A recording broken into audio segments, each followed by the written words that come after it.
name for the privilege of giving back. We just ask that what we've collected here will be spent honorably and to glorify your name. In Christ's name we ask it. Amen.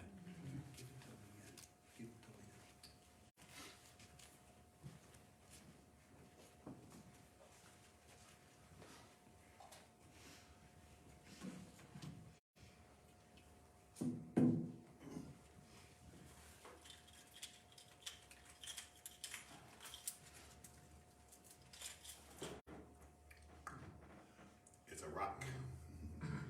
In case you couldn't figure that out. In Scripture, in Psalm 137, verses 1 to 6.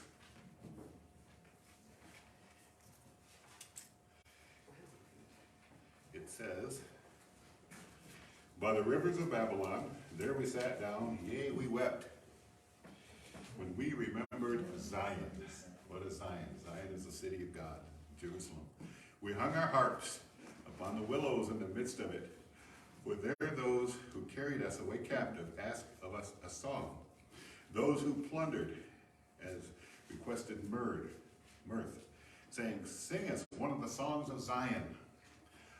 How shall we sing the Lord's song in a foreign land?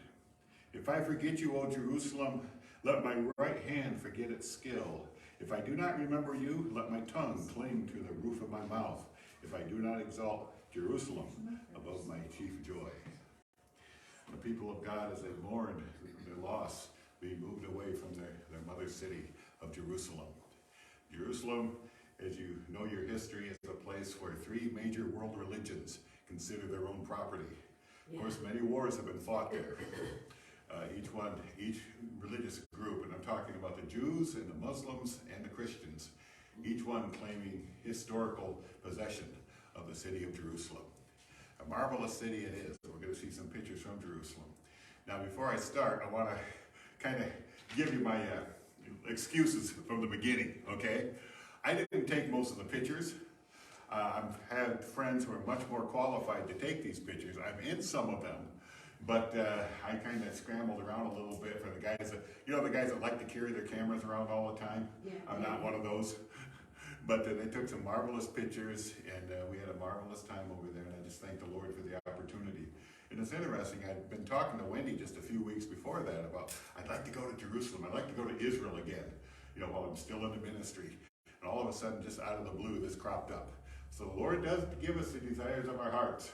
Yes. So if you want to go to Jerusalem badly enough, and I know some of you have been there. You've been there, right? Anybody else been to Israel? You've been to Israel? Okay. It's a marvelous experience. It was pretty intense for us. If you see the record of all the places that we went, we did a lot of travel, a lot of walking, a lot of riding a bus, but it was well worth it. We were exhausted by the time we got home, okay? And I just thank the Lord that He kept us safe on the way home. I actually fell asleep behind the wheel on the way, other side of the Cromwell exit, fell asleep and was in the ditch. And, help me, Lord, and got back up on the road. I was awake then. But it was quite the experience. Well, let's bow our heads for prayer, and then we'll talk about the trip. Loving Father in heaven, Lord, you've been so gracious to us. You've been such a heavenly, good Father to us. And Lord, I just pray now that as this presentation is made, it's not just about a trip, it's not just about sightseeing, but it's about being in the land where it happened, where Jesus walked, where the disciples were.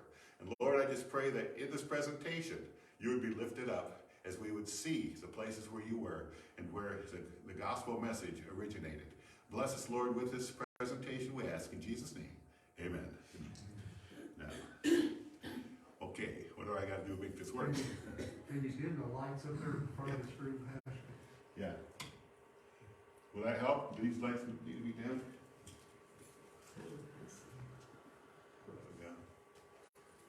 Okay. And I got to get my tech sponsor. Okay, this working? Okay. The Israel trip from March 9th to 19. Now I gotta say, if you focus too much on the trip out there, getting on the plane, going through the lines of security and checking the passes and all that stuff, it's quite a hassle. And then I think the airlines are trying to add more seats to their planes, and so they got you scrunched in there pretty tight. In fact, my knee was out in the aisle half the time. I was lucky when I got to sit by the window. But all in all, it was worthwhile, and it gave me something to talk about, something to remember, something to share with you folks. First place we went, we got there on a Friday evening, and we rested up. We went to the Mount of Olives, where there's a long, winding pathway that goes back and forth. And as you know, the Mount of Olives is where Jesus often met with his disciples. We walked where Jesus walked, okay? And we had our first worship service there in a cutaway there on the side of the Mount of Olives. Now, our tour guide was Michael Hassel. He teaches at Southern Adventist University. He's an archaeologist. He's been to Israel many times. He knows that land inside and out. And he knows the history behind the archaeological digs, the hills, the ancient sites that are there. And he gave us a pretty thorough journey through that land. So we had a worship service there on the side of the Mount of Olives. I think that's me sitting up there in the middle, looking off in the distance. And that's the scene from where we had our worship service. Looking over the Temple of the Rock, the Temple Mount. Now, that is a building, that Golden Dome is a building that was set up by the Muslims in about the 500s AD. It was during a time when there was a lot of controversy over who owns this property. It also happens to be the place where Abraham was getting ready to sacrifice his son Isaac, and also the place where the temple was built in Jerusalem. That's the site of Solomon's temple.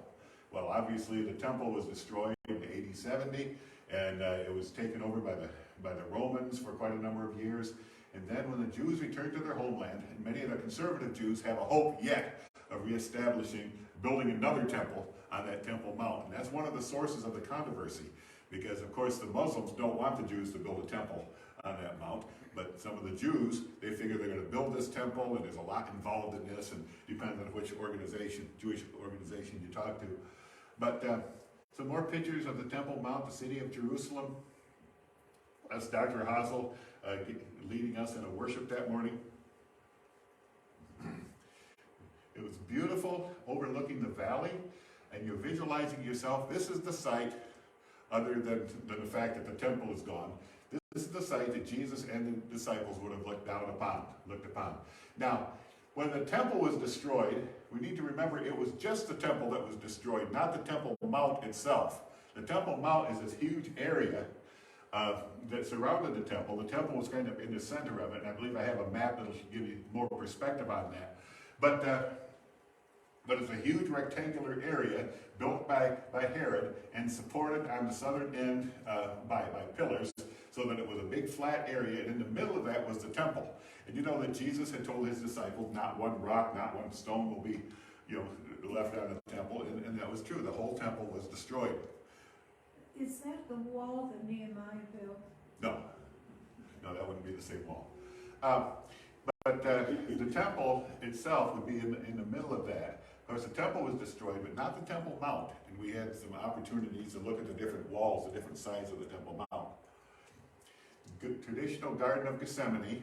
I was kind of surprised. That's kind of midway down the side of the Mount of Olives. It's enclosed by a fence, okay? And when you walk into it, they say, please don't take pictures. Well, everybody was taking pictures, But some of these old olive trees, some of them maybe 1,000 or plus years old. Now, obviously, there's no original olive trees that Jesus would have seen.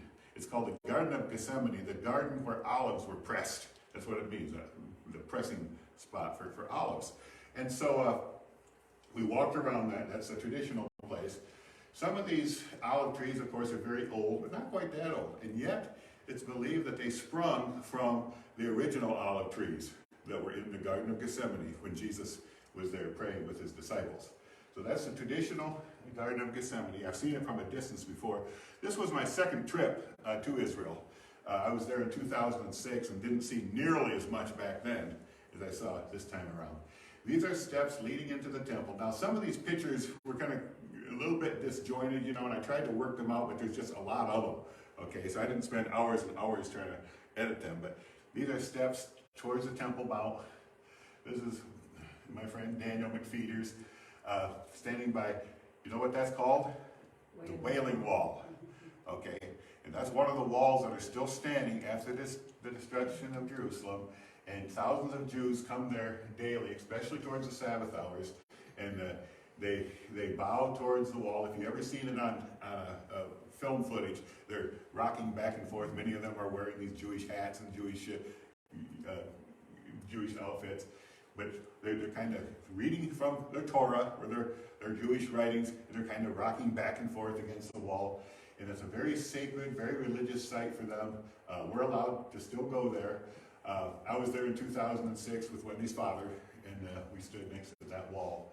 But they stick little pieces of prayer. yeah, they say little prayers and stick them in the cracks. Yeah. Pray for Israel. And that's Daniel up next to, this is again the wall outside the city of Jerusalem. Okay, that's one of the walls surrounding Jerusalem. There's a Wailing Wall again. And this was towards the beginning of the Sabbath, and so you had a lot of people gathered there, and they're placing their prayers in the cracks, and they're very dedicated about that. Several pictures of the Wailing Wall. That's where they pray for the peace and restoration of Jerusalem. Because again, you have three major religions vying for the control of Jerusalem. Okay? The Christians not so much vying for control, but between the Muslims and the Jews, it's a hot button issue. And in fact, it takes very little to spark contention between those two organizations. And if you know the history of the Jews being moved into Palestine and the Palestinians being moved over, it's a very complex situation. There's no all right or all wrong on either side of this. Okay? Very complex. More steps leading up to the temple. There's a picture of the city of Jerusalem. Now, notice that the city of Jerusalem, it's always on the ascendancy. And if you read some of the geography of the Bible, you always, when it talks about going to Jerusalem, they talk about going up to Jerusalem, because whether you're coming from the north, from the south, east, or west, Jerusalem is on a high rise. It's kind of in the center. So even if you're up north coming down, moving south to Jerusalem, they don't say, well, I'm going south to Jerusalem. They say, we're going up to Jerusalem, because Jerusalem was the holy city. What was Jerusalem called before it became Jerusalem? Who lived there before the Jerusalem people? The Jebusites, right? Remember the story of David and Joab and conquering the city of Jerusalem? And it became known as the city of David. And David, by the way, played a very prominent role in the history of Israel. These are just some of the apartments, some of the buildings. People live in these apartments, and I thought it would be kind of neat to rent an apartment there for a year if I had a lot of money, but just live in Jerusalem for a year in one of those apartments. There is, near Jerusalem, a model of the entire city as it probably would have appeared at the time of Jesus. And someone built this extravagant model. It's very, very well done. Now, obviously, we don't know exactly what the city looked like in those days, but they have a pretty good idea through archaeology what the houses would have looked like, what the temple would have looked like. There were different stations where Herod, and Herod was the master builder of these days. We think of King Herod, we think of an evil, dictatorial, wicked man. He was the one responsible for the slaughters of the babies in Bethlehem, of course. He slaughtered people in his own family, anybody that he considered a threat to his position. He was also a master builder, one of the greatest builders of antiquity. He built the Temple of Jerusalem. He built the foundations, the big square that surrounded the temple. He built many big buildings, big, powerful buildings surrounding Jerusalem. So Jerusalem, if you look at it objectively, it's a combination of things. Of course, much of it was destroyed by General Titus in AD 70. The temple was destroyed. The Temple Mount, the big square that the temple rested on, is still with us today, the remnants of it. But some of the buildings are still there, but you also have to take into consideration the Crusades. Now, the Crusades happened during the late Middle Ages when an attempt was made by Western Christianity to take back the city of Jerusalem from the Turks, from the Ottomans, from the Turks, from the Seljuks. And part of the result of the Crusades was rebuilding certain parts of the walls, rebuilding certain structures there in Jerusalem. And so when you're going through Jerusalem, unless you're knowledgeable about the place, and you're with a qualified archaeologist, as we were, Dr. Hassel, it's hard to tell sometimes which building is a product of the Crusaders, because they did some building too, and which building goes back to the time of Herod, in the time of the New Testament. Okay, and that can kind of tell by the differences in style and things. But the Crusaders did quite a bit of building and wall reconstruction when they were during that time. The Jerusalem Gate. Now there are 8 gates surrounding the city of Jerusalem. Okay, 8 different accesses. All right, one is called the Zion Gate, and one is called the Dunn Gate. And for my money, I'd rather go to the Zion Gate. But each one served a purpose, depending on, they had a sheep gate. They had the Dung Gate would have been where they threw out the refuse into the Hinnom Valley, where it was continually burned. They had the sheep gate. They had different gates, okay, where people came in. Here is a side of the temple, and we're getting down into a place where David's house is believed to have existed. Now David, he as you know, supplied the building material for the temple. Did David build the temple? He was not allowed to build a temple. Why? Because he was a man of blood. David, even though we call him a man after God's own heart, he spent much of his time in battle, in conquering the enemies and expanding his kingdom. But if you read carefully through the New Testament, well, the Old Testament, but into the New Testament, you find that David, his name continued to be very important. In fact, the first verses in Matthew, Jesus is called the son of Abraham, the son of David. And you hear him continually called the son of David. Why? Because David was the one that they sentimentally looked back forward to as the golden age of Israel. David is the one who established the kingdom. And the dream of the Messianic Jews is that someone is going to come someday and sit upon the throne of David and reestablish Israel as the great kingdom on earth, the center of the earth. Okay? So we're wandering, I say wandering, but we're following our tour guide through these parts of the city. We're near the Temple Mount. We're also going towards the place where David's house is believed to have been built. Oh boy, did we do some crawling around and taking some steps, and I can't even describe what some of this stuff is, all right? But most of it, this would be as we approach the Garden Tomb. Now we're going to see more pictures of that. And these are kind of out of chronological order a little bit. I apologize for that. But the Garden Tomb is where many people believe that Jesus was resurrected. The tomb. In fact, we went into that tomb. Now the problem is, historically, there's 2 main places where they believe that Jesus was crucified and resurrected. One is called the Church of the Holy Sepulchre, and I think we'll see some pictures of that in a few moments. The other is called the Garden Tomb. And we went into each one of them. We went down a street that today is called the Via Dolorosa. Now it's more of a marketing place. But we went and had communion there at what's called the Garden Tomb. This is a group of people as we enter it. Now, I have to tell you, it's a little disappointing because things get commercialized. Right. For every good thing that you see, wow, this is where Jesus was buried, there's always someone there to sell you something. Right. Okay, little shops, people coming up, vendors. We're going to talk about vendors in a few moments. Boy, I paid $10 for an umbrella that was supposed to be free. I'll talk about that in a few minutes. But that's the Garden Tomb, and each one of us in groups of 7, and there were other groups there as well besides our own. We got to go in, take some pictures, see the place where it's believed that Jesus was buried. The Old Jerusalem Street, I believe this is the Via Dolorosa, where Jesus is believed traditionally to have carried his cross. Here's an overview of the old city and the Temple Mount. The city is divided up into different sections. There's a Jewish quarter, and there's a Muslim quarter, and there's primarily that group. Okay, I can't think of it right now. But there's different quarters of it. And this is the old city and Temple Mount. Okay, you see, this is the western wall. And you see it's not perfectly triangular, but it's kind of a geometric design. But notice it goes on the top, and this Dome of the Rock is believed to be at the very site where the temple once was. There's an Islamic museum. There's what's called Solomon's Stables. Had nothing to do with Solomon and had nothing to do with horses, other than it's where the Crusaders would keep their horses from time to time. But the Jewish people called it, because what had happened was when Herod was building the temple, and he was building this big wall surrounding the temple. And of course, you know, you had your Gentile section and your section for women and things that was parsed out, you know. But I believe it was the southern section of it kind of receded down, and so he needed to build that up so that it would all be level. He wanted to make the entire square area level. Well, you would think, well, just bring in a lot of dirt and level it out, right?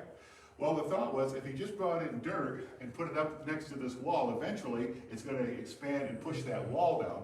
So what he did was he went underneath it, his workman did, and he put a bunch of pillars up there supporting the southern end of the Temple Mount area. And so you can go underneath and you find out that this section is actually supported by pillars, not by building it up with dirt and things, gravel, dirt and stuff.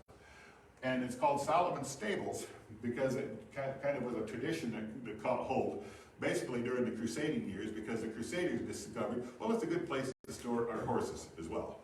Okay, so they put the name Solomon's Stables on it, even though Solomon had nothing to do with it. Okay, you see there's different gates. There's the Jewish quarter, the Gate of Remission, Gate of the Tribes, you know, different places. Islamic Museum. Now the Muslims are pretty particular about the Dome of the Rock. We didn't go stand near it this time. Now when I was there in 2006 with my father-in-law, we actually went up, I could touch the Dome of the Rock. This time, because of tensions taking place between the Palestinians, the Arabs, and the Jews, we weren't allowed to go to it. There was a time you could actually go inside of it and see the rock inside of it, but I've never been able to do that, okay? So the changing times, the tensions between the groups, okay? Map of modern Jerusalem, Armenian quarter, that's what I was trying to remember. There's a Christian quarter, Muslim quarter, Jewish quarter, Armenian quarter, okay? Each one claiming a certain amount of ownership to the city of Jerusalem, all right? Now, you see that's the Church of the Holy Sepulchre. You can't quite read that, but anyhow. Pool of Bethesda. It is said, now you have to understand that some of the things in Jerusalem and throughout Israel are traditional, not necessarily completely 100% verified, okay? I mean, I can go there and say, well, this is where so-and-so fought so-and-so, and it may or may not be true. But the Pool of Bethesda is where they believe that Jesus met with the crippled man and healed him. Do you want to be healed? You know, and it was believed that an angel came down and touched the pool, and it had healing powers to the first person that got there. We're coming down some stairways. Oh, we did a lot of stairs. My knee got sore and sore and sore. You know, we did a lot of stairways, down a lot of steps, down to the Pool of Bethesda. And that's the remnants of it. You know, if you can just imagine that there was a time when that was full of water. They had pillars supporting a roof. You know, it was very well done, built probably by Herod, you know. But obviously it doesn't look the same today. It's a lot of ruins. You know, that's what you see in much of Jerusalem, is a lot of ruins. But they're quite sure this is the actual Pool of Bethesda where Jesus healed the paralytic. This church was cool. This is near the Pool of Bethesda. It's called St. Anne's Church. It was built by the Crusaders. And what's cool about this church is the echo sound in the church. We went in as a choir. There's yours truly. There's Dr. Hazel. There's our conference president. The pastors, except for the ones that took the pictures. We went in and we sang some songs as a choir. And when you end the song, you hear this echo reverberate all through the cavernous church. You know, it's all built of stone blocks, you know, big, beautiful, elegant church. And you sing a song, and the reverberation continues on for several seconds after you're done. So we sang several songs. We sang One Peace Like a River, and when it ends, you know. And so we sang several songs and just enjoyed this echo sound of these songs. I sang in the church. Have you seen the church? That one? I sang in the church. You sang it? Yes, Yeah. I sang, yeah. Yeah. Pretty neat. We had lunch outside that church, and this man gave the talk. The Jaffa Gate, there in the corner, one of the corners of Jerusalem.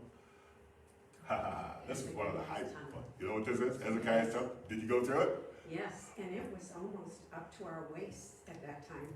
Oh, yeah. It was a little creepy. Yeah, it was fun though, wasn't it? Yeah. It came up about midway to my knee, okay? Oh, And so several of us went down Hezekiah's tunnel. Now, during the time when the Assyrians were a big threat to Jerusalem, King Hezekiah had this big tunnel dug. And it was an ancient miracle of technology, digging that tunnel, because they had two groups digging through solid rock, limestone, digging through the solid rock, meeting each other. You know, and it kind of twists and turns. You go in there, and I don't remember how long it is. It's like almost a mile long or something. But you go in this long tunnel. And sometimes it's only about this wide. You have to kind of turn sideways to squeeze through. Sometimes the ceiling is kind of low. You have to duck. Other times it's way up there. And you're going through this long, dark tunnel. And people bring their lights. And I said, hey, what if we shut off our flashlights? Nobody wanted to do that. oh, yeah. It gets dark. Wendy, watch her. But we just waded through this water all the way down to the other end of it. It was a whole lot of fun. I would do it again in a heartbeat. It was cool and refreshing too. It was cool water. But and then you come out at the other end. It's near, I think it's the Gahan Springs, okay? And it's a little pool there. You come out and you kind of high-fiving everybody as they come out, you know, you just, as you went through the Hezekiah's tunnel, you know. But Hezekiah had dug it as a water source, okay?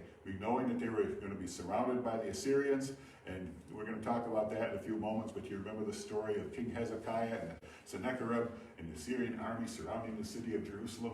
What happened to that army? When they woke up, they were what? All dead men. Yeah. 185,000 of them. One angel of the Lord. 185,000 Assyrians dead that night. And that's at the bottom end of the... Okay, now this inscription was one of the earliest, they call it Paleo-Hebrew. You know, it's before the Hebrew language was written in its modern cursive. But it was a stone, and I'm trying to remember which particular stone this was. Because there's another one listed on. Is it the Hezekiah inscription? It may be. I don't remember every last detail, okay? You know, when you're doing a lot of things, it kind of scrunches together, you know? Now this would be the church, outside of the Church of the Holy Sepulchre. And it was built by demand of Constantine's mother, Helena. And it was believed to be the site of the place where Jesus was crucified and buried and resurrected from. You go inside this church, it's got a magnificent dome. This is a different church. This is near the Garden of Gethsemane. This is the Church of All Nations. All right. Like I said, the pictures will be a little bit out of order, but I hope you get the gist of it. Okay. Church of All Nations. And you go inside this, and it's a magnificent, beautiful, beautiful painted, ancient. Whereas this one, I think, was built during the Crusader time, not in ancient times. Okay, but they tended to be pretty ornate, you know, when they painted their churches, you know. It was during the church service, you know, they're having a mass, and so we were asked to keep quiet, take our hats off. This is again as we approach the place where it's believed that David's residence was. And so we're walking down and down and down a lot of steps. We're overlooking the basement. There's Dr. Hossel. There's a bunch of our guys there. But we're looking down on the foundation of what's believed to be David's house. We're looking at the Damascus Gate, which was a major entrance into the city of Jerusalem. More pictures. Some of these are just pictures, you know, you snap them as you're going by. Back to the Garden Tomb, that was the last Friday night of our trip. We had a communion service there. The hotel, we went from there up to a town called Tiberias, up in Galilee. Now, most of us think of Jerusalem or Israel as kind of, well, it's Middle Eastern, so it's hot and dry and all year long. No, once you get up to the north, it's lush and beautiful up there. You know, and of course, Tiberias is on the coast of Lake Galilee. Okay, the lake where Jesus, the Sea of Galilee, where Jesus and the disciples rode on boats and things. And of course, Jesus preached a lot of his messages, spent a lot of his time in the town of Capernaum, there on the edge of Galilee. And this is the hotel. And the price was right, okay? But we stayed in some nice hotels. Now, I gotta tell you though, the food was okay, but I couldn't wait to find American food. You get it? I mean, I'm walking along there, and they got a lot of stuff of hummus, and a lot of vegetables, and okay, it was all right. I needed something filling. So I'm walking along and kind of, yeah, all right, yeah, all right. Then it comes to this big old bin full of spaghetti and some marinara sauce next to it. I thought, glory, I'm back. I got some American food at last. And it's true, you know, I've had friends when they come from other countries to Andrews University. I remember one friend, you know, he ate in the cafeteria with the rest of us. Then he'd go down in the basement of the boys' dorm to the kitchen and he'd fry up some noodles. He was from Thailand. I gotta have noodles. You know, you get used to eating a certain way and you gotta thrive, you gotta live on that, you know. So I was so glad whenever I found some American food. Oh, my goodness, yes. All right, that's the hotel in Tiberias. Some other scenes from the Tiberias. That's a part of the Sea of Galilee. And there are some of the mountains, the hills outside of the city. Up to the northern part, you notice there is a lot of greenery there. A lot of the mountainous region. I think we're getting down to the south now. All right. Because one of the journeys we took was down to the town of Petra. What's Petra? Well, we'll find out in a few moments. Some of the rock formations. This is the hotel where we stayed at. That's John Rambert, Sarah, however you say his last name. He does an incredible tie. When you see him put on a necktie, it's not just a regular necktie, but he does all kinds of really fancy stunts with a necktie. So we used to tease him, ordination committee, you know, how do you do that tie? Well, this is the hotel we stayed at, which is kind of a series of rock buildings, and we had a bear of a time finding my room from time to time. Is you kind of get lost, even though they're numbered, you know, you go down one alleyway and another alleyway, and where is my room, for heaven's sakes? And then I get there and the toilet wouldn't flush and the shower wouldn't work. Everybody else is dead. I don't know what the deal. But that was where we stayed the night before we went to investigate Petra. Okay, I love Petra. Now what's famous about Petra? Well, if you want, you can ride a donkey. One of the hazards of going to a foreign country is what we call the vendors.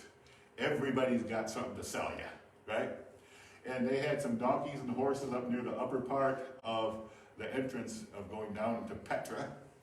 And for a fee, they will let you ride one of those down. Well, we did it the hard way. We walked down this long, I don't know if I'm going to show this. Walked down this walkway on the outside, go down into these mountains. And then we go down in these cliffed areas.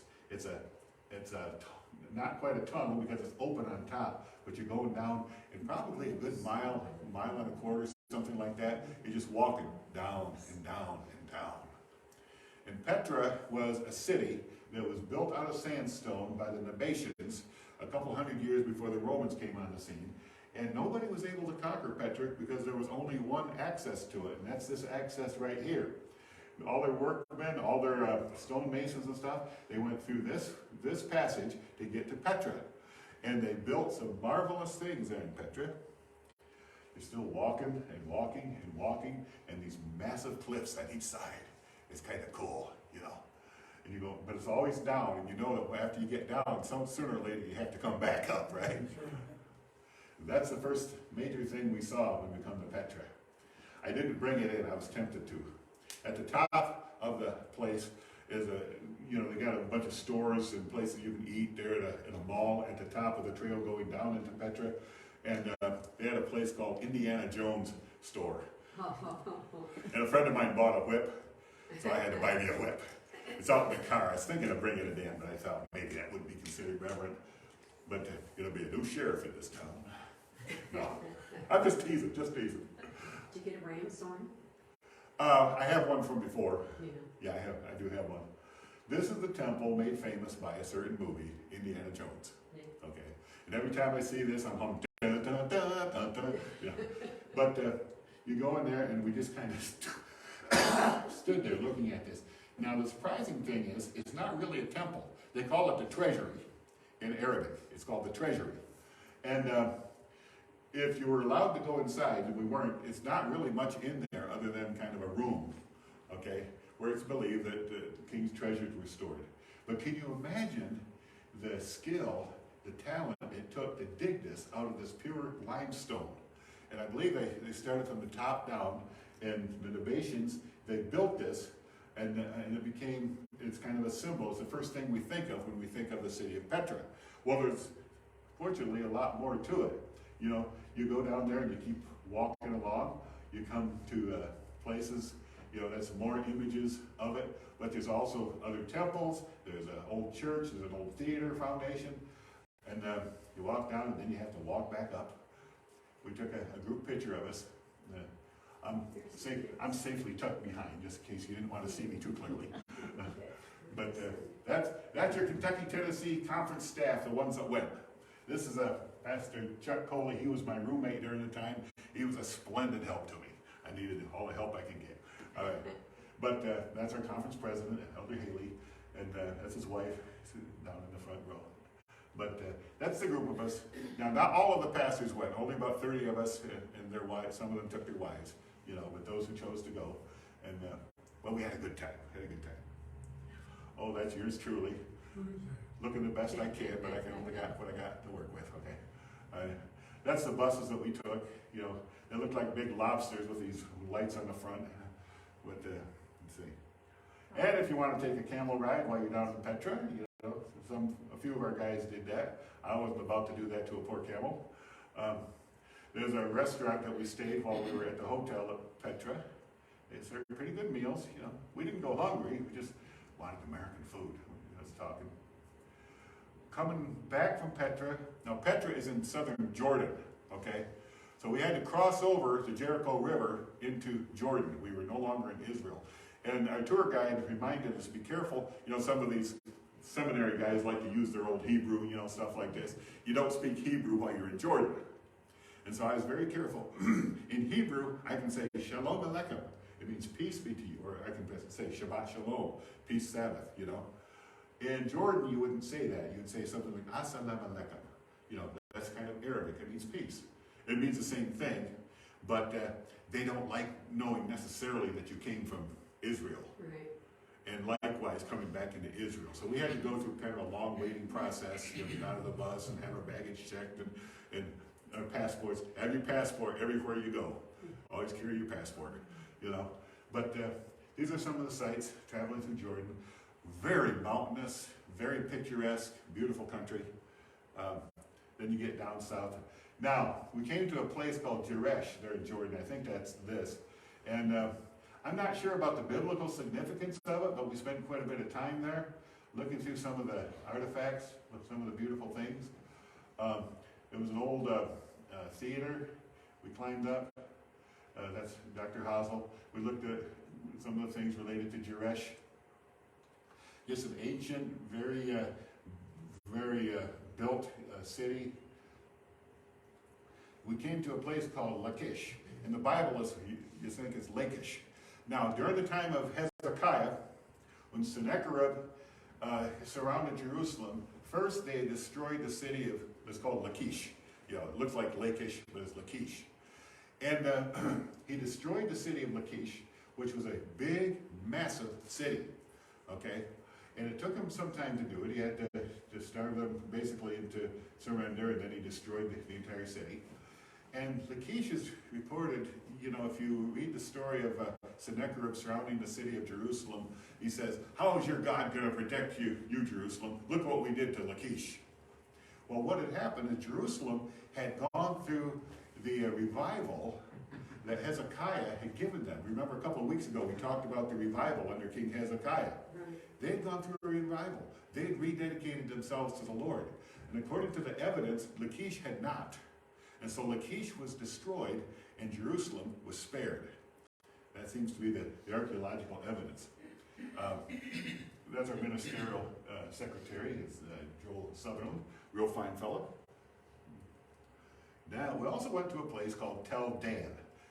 Speaking of that, his name happens to be Dan. Okay, what's Tel Dan? What is a tell? Anybody know what a tell is? No. Do tell. It's a mount. It's a mount that used to be one city piled upon another. You know, when the ancients would conquer one city, they might destroy that city and build another city on top of that. And then over the centuries, another city might be built on top of that. These are called modern day tells. That's what they call them, a digging site. Archaeologists, they dig up tells. All right? Tel Dan. What is Tel Dan? When Solomon died, he was replaced by his son, Rehoboam. And Rehoboam was a king that listened to the advice of the younger fellows that says, because they were complaining because Solomon had put them on under such a rigid workload, he'd worked them so hard. Ease up on us, Your Majesty. And so he got the advice from the older advisors who said what? Go easier on the people, on the workers, And then the younger one said, no, make them work twice as hard. Make them work harder. Well, this is the time when the 10 northern tribes, these were not the ones who were so closely affiliated with David and Solomon, the northern tribes under Jeroboam decided, we're leaving. We're going to separate. We're going to form our own kingdom, and we're going to be the kingdom of Israel. And so what's left in the south is the Judean kingdom, tribe. Okay, the 10 northern tribes separated from the 2 southern tribes, Judea and Benjamin. Okay, so now instead of one united nation of Israel, you have 2 separate groups. You have the 10 northern tribes. They selected Jeroboam to be their king, and Rehoboam continued to govern in Judea. And when Rehoboam gathered his forces together to try to take over the 10 northern tribes by conquest, the Lord appeared to him by a prophet and says, no, don't do it. Leave them alone. Let them go. So you had them divided up. And Jeroboam, the king of the 10 northern tribes, says, well, we can't have our people going down to Jerusalem to worship anymore.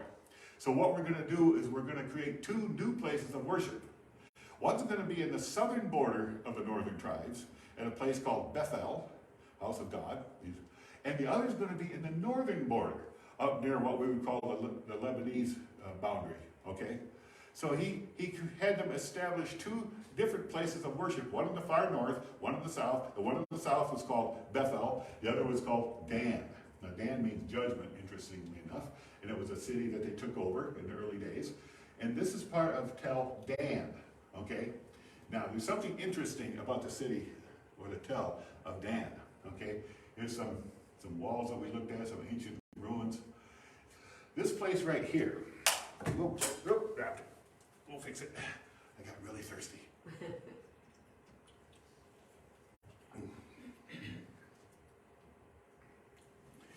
What happened to Tel Dan?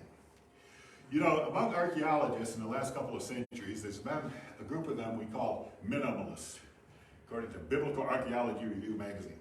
If it isn't carefully spelled out outside of the scriptures, then it probably didn't happen. For example, King David, he's a mythology. He's a legend, kind of like George Washington and the cherry tree. Didn't actually exist because we don't have any outside proof that he existed.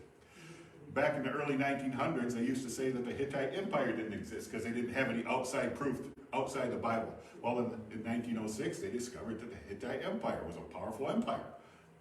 They were saying that King David didn't exist because we don't have any archaeological evidence that he existed.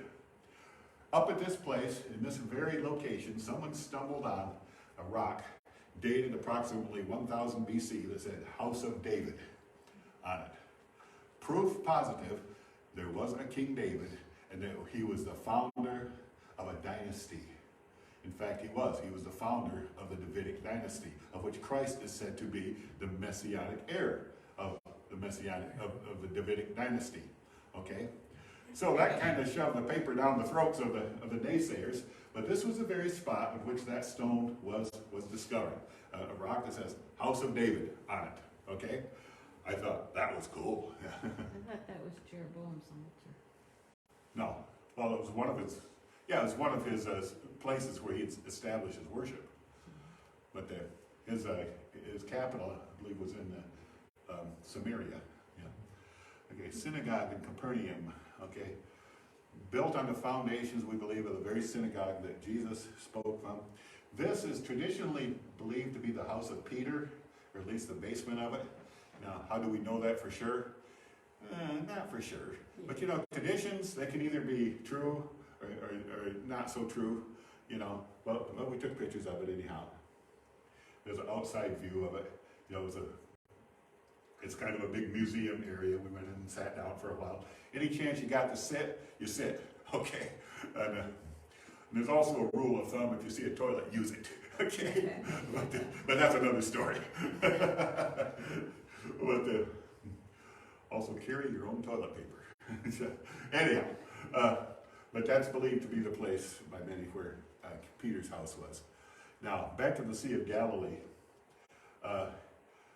You know, it's all commercialized around it. You know, you got hotels, you got cities, you got Tiberias, and you got the remnants of Capernaum and Magdala and other towns where we believe, according to Scripture, that Jesus knew people from. And we went out on a boat, a tour boat. I didn't bring a T-shirt. It says on the back of it, I was on the Sea of Galilee. Well, they were selling these things. It wasn't on Sabbath. They were selling shirts and things, you know, memorials that we were there, you know. So I bought this shirt. Do you have extra large? Yeah, give me the biggest shirt you got. I came home, tried to put that thing on. It won't fit. I'm sorry, folks. All that walking didn't do me any good. But this is on a boat in the Sea of Galilee. And that was another boat that we were looking at. It was a rainy, dank, misty day. There were several days that were quite rainy. The Reuben, okay, that was another boat. And these are some scenes from the side of the Sea of Galilee. Again, you know, if you think you're going to go there and you're going to see this beautiful landscape, this is where Jesus sat. You know, so much of it is commercialized now, so many buildings and things. There are some places where you can look and get the feeling. You want to try to get the sensibility. This is where Jesus talked to his disciples. This is where, you know, and they have places where they say that Jesus preached the Sermon on the Mount, you know, places like this, you know. And these are all real places. But again, some of them are more traditional than actually confirmed by evidence. Okay, we're going to move along. Sea of Galilee, just so we know. There's some more and better pictures of it. Now we're taking this, what do they call these? Gondolas up to the side of Masada. Masada was the last standing place where the Jewish people, after the Romans destroyed Jerusalem, a number of Jewish people, roughly 1,000 of them, went up to the top of Masada. This was one of Herod's places. Herod had built several places where he could escape to if he was ever attacked. And so Masada was one of those places. We went inside. That's more of an outside view of it. It was a large, flat, rocky place down in the south of Jordan, or down in the south of Israel, I'm sorry. Notice the rocky place. Qumran, what was found at Qumran? Anybody? Qumran, the Dead Sea Scrolls, 1947. Now you got it. It's all coming back to you. Okay, Dead Sea Scrolls, which were discovered almost 200 years before Jesus was born, and they studied these and they confirmed that the Old Testament was written pretty much the way it was in Jesus' day. It confirms it. Okay, another view. Dates. Yeah, They found food that it was still edible. I wouldn't eat it. No. More view from the side of Masada, you know, looking down across the valley. Some ancient mosaic. Welcome to the lowest place on earth. What would that be? The Dead Sea. Some of our guys went out there. I'd already done it in 2006. I didn't feel like getting all greasy feeling again. The minerals in there, you can't sink in the Dead Sea. You can go lay out flat, and I still have a picture someplace of myself, you know, floating out there.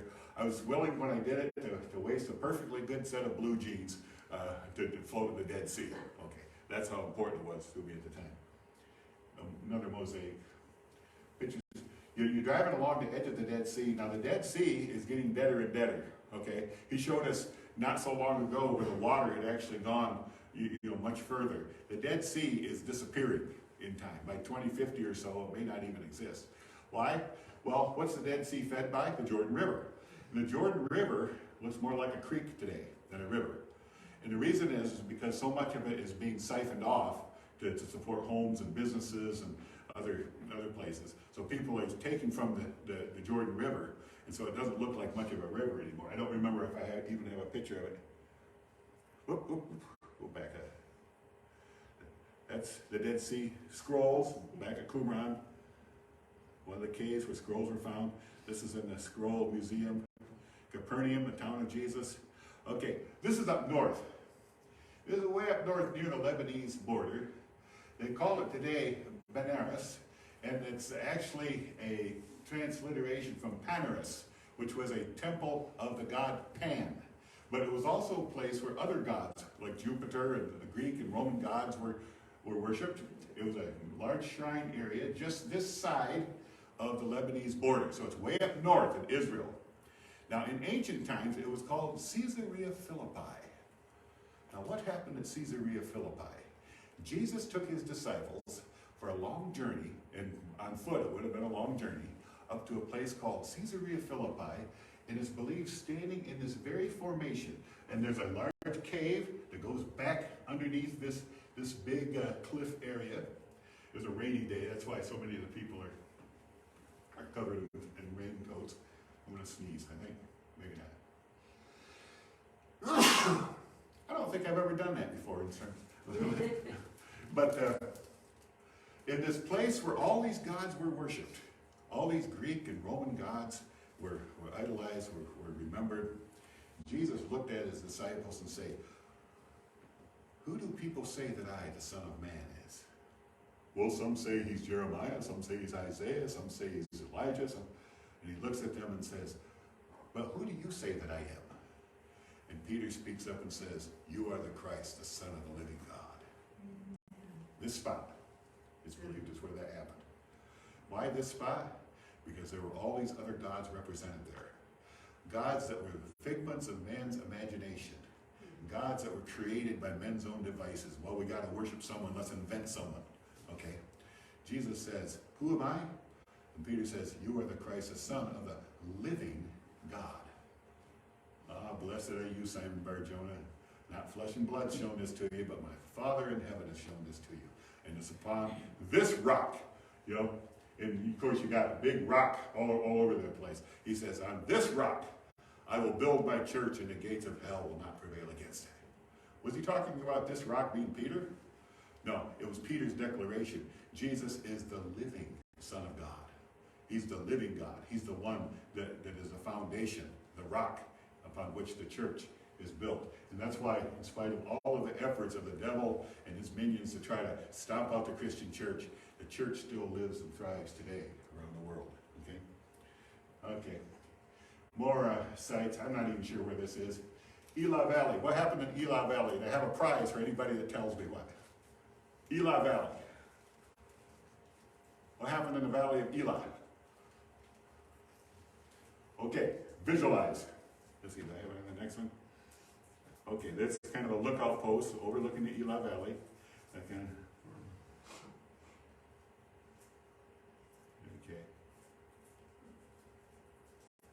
Oop, oop. Visualize a hill on this side and a hill on that side. And the Philistines are gathered on one side of the valley, and the Israelites are gathered on the other side of the valley. And a lad named David is sent by his father to bring food for his brothers. And over the side of the valley is this giant, just about 10 feet tall, who's hollering out criticisms and attacks upon the Israelite army. "Ha! You cowards, you chickens! Even your king, head and shoulders above the rest of you, he's afraid to come fight me. I challenge you." And morning and night, this giant from Gath, Goliath was his name, comes out there and he thumbs his nose, not only at Israel, but at the God of Israel. David comes here, long story short, because you know the story. Who is he to issue challenge against the God of the Israelites? And so he goes down to a valley. You know the story, I don't need to. Goes down into a valley. I thought there was a picture of it. We stopped along the way and we went down into this valley, and I found the smoothest stone I could find out of this rippling. It wasn't rippling, it was dry. When we think of 5 smooth stones, it wasn't like it was absolutely round, you know, like you would shoot a cannonball or something. It's the smoothest stone I could find out of the Elah Valley Brook. So if you know any giants around here, I was thinking of actually painting a little bit of it with red and saying, "Oh, look, there's blood on this stone." But I wouldn't do that.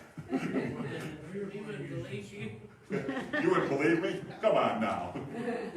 All right, I gotta wrap this up. We're back in Jerusalem, in Jordan, I'm sorry. Magnificent old structures.